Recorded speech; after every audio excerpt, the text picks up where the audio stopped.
If you play video games, either on console or on PC, you might have encountered a situation when you had to decide between one of two games, right? To which one to buy, and maybe you have bought one, and after finishing it, you realize that, oh well, I made a mistake. I should have bought the other one. Well, that's just my case with Horizon Forbidden West, actually. So, just an FYI regarding the Horizon series, I did not like Horizon Zero Dawn at first. I've played it on my PS4. I've abandoned it. Then I did an upgrade to the PS5 and give it another shot. And the second time around on PS5, I actually begin to like the game. I've actually enjoyed Horizon Zero Dawn. So the second month of this year came, and I was thinking of, okay, should I buy Horizon Forbidden West or another game? And because I ended up enjoying Zero Dawn, I thought that I should buy Forbidden West day one and play it. And I did that, and I was disappointed. At first, I really enjoyed Forbidden West. Actually, in the first hours, or better said, in the first areas, I thought that it will be an excellent game. I was pleasantly surprised by the updates that Guerrilla Games added to the sequel. Unfortunately, as I went on with the game, I could not enjoy myself as much as I thought I would. Most of the encounters with the enemies were bland and boring, which is a big step down from the first game. Even with all the updates, and here I'm not referring necessarily to the graphical updates, but even with all the mechanical upgrades and the increased number of skill trees, the increased variety of monsters and so on, the encounters from the Zero Dawn were much more fun and enjoyable than the ones in Forbidden West. So yeah, I started with the mechanics of the game, but actually let's start off with the story. So the story of the first game I actually enjoyed. I did not like the characters around it, but the overall story was decent to good. In Forbidden West, the story is good, but it is not as compelling as the one in the first game, right? When you gradually find out what happened, what led to the world as you find it to be. The Forbidden West is more leaned into the sci-fi of things. It is not as good as the first one. Overall, the story from the first game is superior. I don't know how to summarize the story without spoiling it, but let's say that the story is not necessarily a negative of the Forbidden West game, but it is not as good as the story from the first game. And the characters around this story, unfortunately, are not that compelling as well. I mean, I found most of these characters to be annoying at times. Even Aloy, I've said that I enjoyed the first few hours, but that was not thanks to Aloy. In fact, it was in spite of her. The writers mainly gave her a brat-like attitude. She was talking in a superior way with most of the NPCs, even with those that she just met. I did not like how Aloy behaved with the characters around her. She had this aura of like a spoiled kid. I don't know. She was a little bit annoying for me. By the end of the game, she actually changed in that regard, but I expected this to be already done by the prior events from the first game. Overall, I did not find any of the characters from the story to be compelling. Maybe the villain, but I don't know what to say about it. I won't refer to it as him or her because I don't know. I don't want to spoil anything. But yeah, the characters in this game are bland, and maybe this is because there are no choices in this game. I mean, there is no internal conflict in Aloy or in any other character. You don't have any choice in this game. Every dialogue you have, or in every point of the story, you just get along with what is told you. The game just presents itself to you and you get along with it. That's an issue with the first game as well, actually, but I've overlooked that in the first game because you actually discovered the world as you went along, right? The world was already established, but now here Aloy is a big part of this world, right? She's the savior of Meridian and so on, and everyone knows about her, even though that's ridiculous. from my point of view to, I don't know, every NPC in Isolation in the Forbidden West heard about Aloy. And yeah, but anyway, you have this higher up status, right? But you don't get to impact the story around you. You don't have an impact on the NPCs around you in a matter of choices. Everything happens the same in every playthrough you do. So from this point of view, I was disappointed with the game. Actually, I did not expect it to have multiple endings or anything like that. I mean, the only choice that I feel that I had in this game was to accept or not a quest in which a person might have lost his life. If I did not accept that quest, that's the only choice I felt I had. Other than that, there's no real choice here. So let's put it that way. So yeah, the story is mediocre to good. The characters and choices in this game, actually the characters are bland, the choices are none. Now if we go back to the gameplay aspect of the game, most of the mechanics in this game are actually updated from the first game, but there is a problem with these mechanics that minimize my enjoyment of the game in comparison with the first game. In the first game, every encounter I had was much more enjoyable than this one. So let's start with the traverse, right? Well, here the game is more vertical, and you might have seen in the other reviews that yeah, you cannot actually go anywhere, right? There are specific spots on which Aloy can grab, and believe me, that's very frustrating. It is in fact stupid,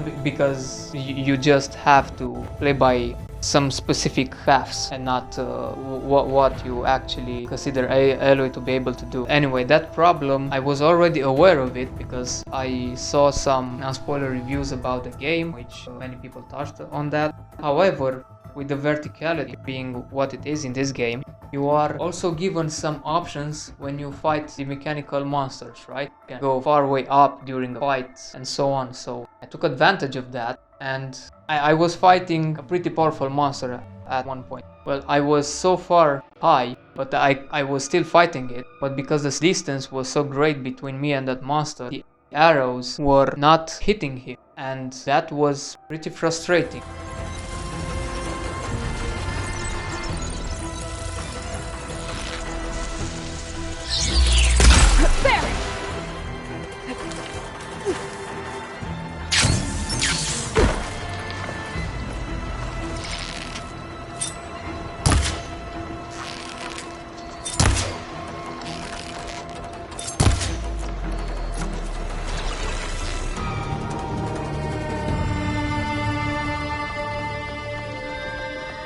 I wonder what they used all these machines for.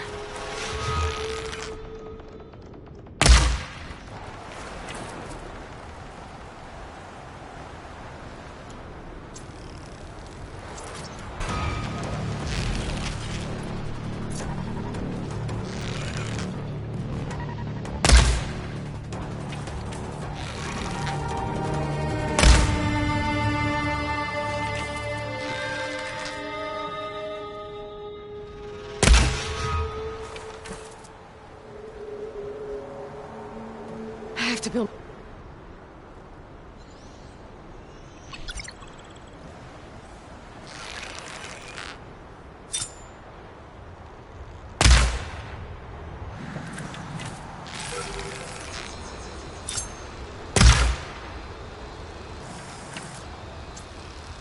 But how the things look, they look like the arrow was hitting the monster. However, those arrows disappeared in midair just right before they would have hit that monster.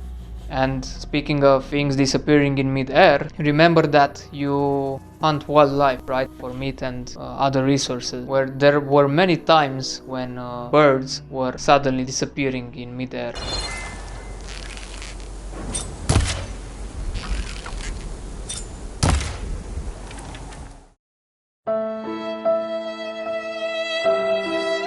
There are some things around this liberty of going upwards or the openness of some areas which bring along some negatives, and this is one. The verticality here is not better than in the first game. First game you could not climb up any rock, but each encounter with the monsters did not suffer from this issue, and even the wildlife hunting did not have this problem. I don't know, maybe I did not see it in the first game, but here it was pretty janky.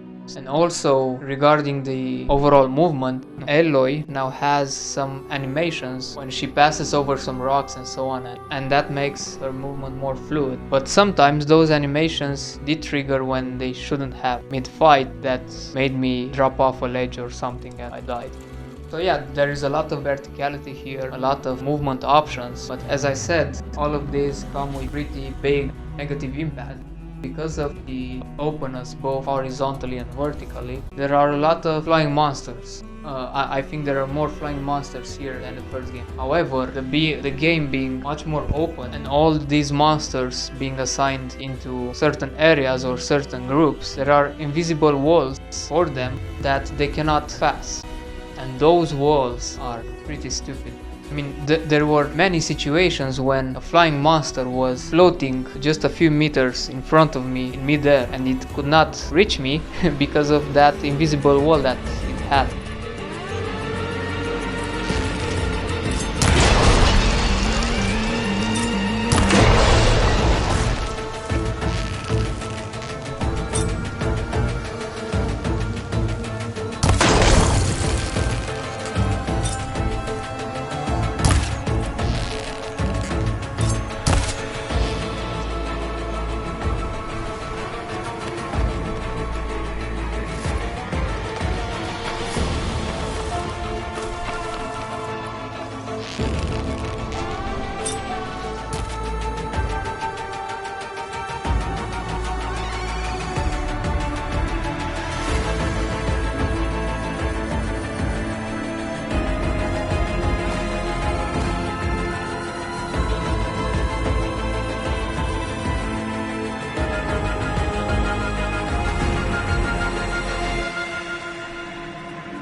They could have made it to, I don't know, chase me and then go back to its pre-established area of movement. And that's not only with the flying monsters, this happens with the monsters are on foot as well. Like, there are some hippos that are around some waters, right? Well, I tried to see if they have this invisible wall as well, and they do. When they reach a certain invisible line, they just stop moving. And I don't know, in my mind, I was making excuses as I was playing the game, like, oh yeah, okay, these are the machines, they have certain area that they need to cover on the ground and so on.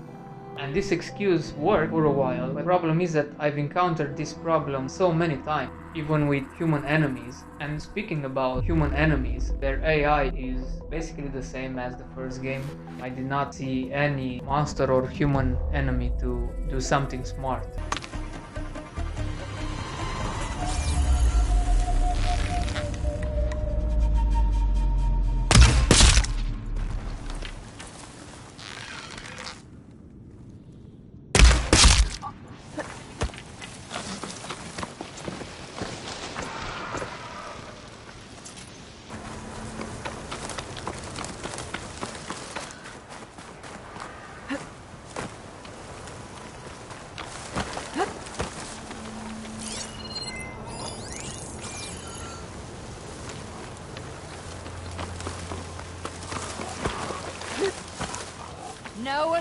you, Outlander! Stay away! You're so sneaky.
The human enemies are so stupid, in fact. I mean, they were climbing back their mounts when the blazes of their mounts were on fire. But bottom line, the AI is not good. In fact, it is terrible in this game.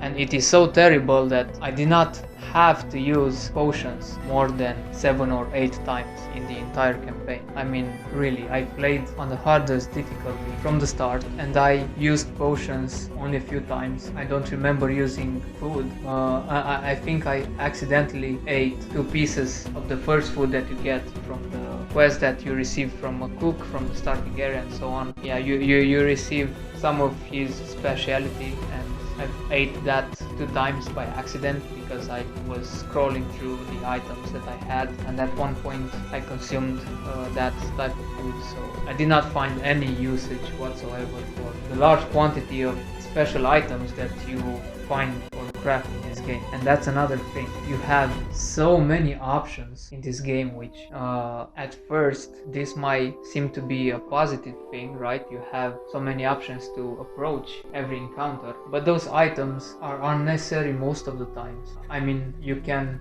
make yourself a build around traps and wires and so on, but the potions, the food and other special items, I did not find their usability at all. Speaking about these items, I think they did a good job on updating the gearing system, right? When you find an armor and you update it. I think that's a positive in my book, because in the first game you were stuck with the state of an armor or a weapon in which you found that armor or weapon, right? You found a bow, that bow was the same throughout the game and so on.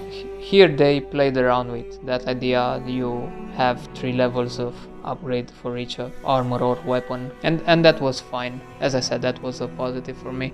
The problem is that you have so many choices regarding items and armors that at one point I had to sell or just drop weapons or armors because there were so many, and when certain situations came, I tried to switch the equipped item or I tried to switch the equipped armor or even the equipped weapons in the weapon wheel. I tried to do that, but I've spent too many seconds in the inventory menu going through all the items that I had, and I realized that I don't use most of these items. So in the end, again, what I ended up doing was to just stick to 3 armors out of almost tens of armors that you find. I didn't stick with the most powerful armor in the game. I was more keen on stealth in that regard. However, after I finished the game, I tried to play it with a different build. And here is another point, that you make a certain build around the skill trees, right? Well, at least 2 of the skill trees that you have are redundant along the way. Like, I forced myself to make a build around the override tree in which you override machines, but that tree was such situational and it was dependent on other choices that you make in the game in the central hub, but yeah, without spoiling it, without giving you any spoilers, that tree together with another is not that useful. So I concluded that whenever I would play Forbidden West, I will always end up using the other skill trees and not those two, or even three actually. There is a third tree that I did not spend my points in as much as I could have. But that's a subjective thing in the end. But here I was thinking of situations in which you actually use the skills that are in those trees, but those situations are so far in between and so situational by themselves. I don't know, it is, they did not think this through as much as they should have, in my opinion. Yeah, I don't know, I don't want to insist on some of these things. There are some other issues that I've encountered in this game, not necessarily groundbreaking issues, but they were throughout the game. For instance, the music in this game is pretty bland. I don't remember a single track beside the main menu one, whereas the music from the first game is far more better. I don't know what happened with that side of things. And beside this, because of the openness of the game, there are certain areas which have some specific music, right? Well, there were so many situations in which the game could not decide which music to play. There were so many situations like that. I mean, at one point I was fighting near the village where everyone sings and everyone is annoying. I was fighting some bandits around that area, and the music kept switching between the combat music and the exploration music.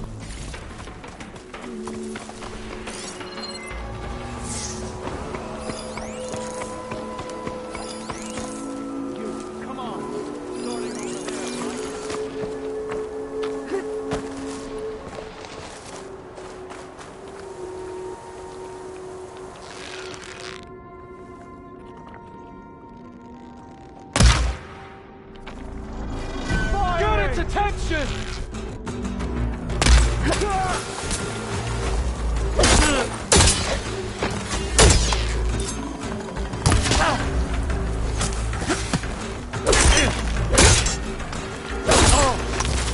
She's hurt!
And I was so close to just turn off the music entirely from the game. I don't know, in the end I did not do that, but I should have.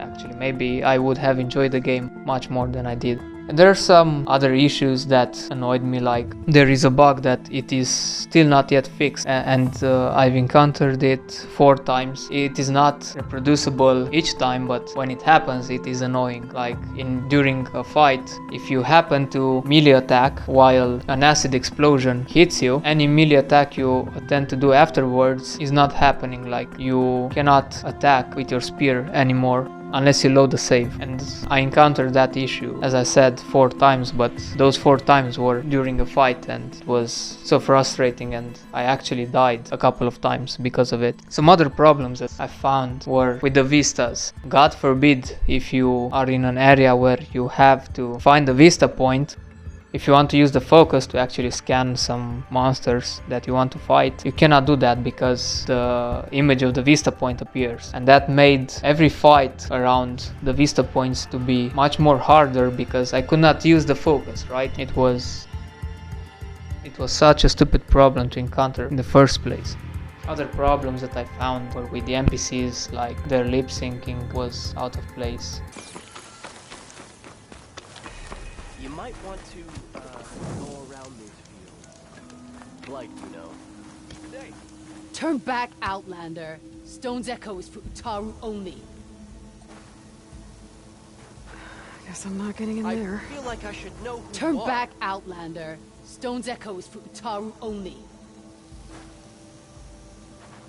Guess I'm not getting in there. And there are some other problems, but I don't want to make some of you think that I hate the game. Actually, I think it is a good game overall, but I like the first one much more than this one, surprisingly so. And more than that, I regret buying it because I was thinking of either buying Forbidden West or Elden Ring. I bought Forbidden West having the chance to play Elden Ring in other ways, but now I regret not buying Elden Ring and buying this one. So in the end, I would say that Forbidden West is a 6 out of 10 game. It is not perfect, it is not bad, the good is not overshadowing the bad. It is not a bad game, it is not an excellent game. It is just a slightly good one. I think it's just a game that at one point, if you want to buy it, you should. But I suggest you wait for a sale on PSN or something like that. So this is my opinion on Horizon Forbidden West. If you watched this, thank you, and I'll see you next time.